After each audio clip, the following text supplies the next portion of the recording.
More health news you should know about. An experimental class of cholesterol-lowering drugs is showing a lot of promise for up to 70 million Americans suffering from heart-related illnesses. And it could generate $3 billion in annual sales for the companies racing to get those new medications to market. Dominic Chu has the details.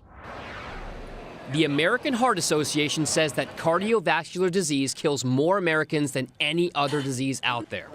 And high cholesterol is one of the biggest risk factors. For decades, fighting high cholesterol has been about taking statin drugs. You know them by their brand names, like AstraZeneca's Crestor, Bristol Myers Pravachol, and of course Merck's Zocor and Pfizer's Lipitor. Well, if you suffer from high cholesterol, there's a new kind of drug that may be in your future. Instead of statin chemicals, these new drugs are protein-based.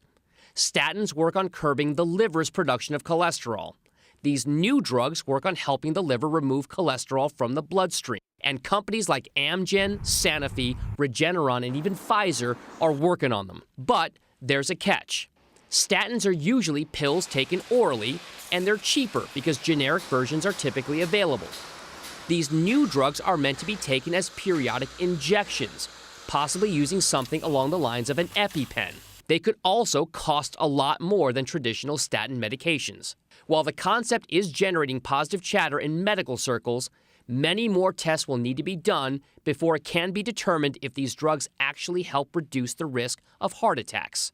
The question is whether in long-term outcome studies, the reductions in cholesterol that are being reported actually translate into lower rates of heart attack and a lower incidence of stroke. So there's a lot at stake, not just for the big drug companies, but also the millions of Americans combating high cholesterol. For Nightly Business Report, I'm Dominic Chu.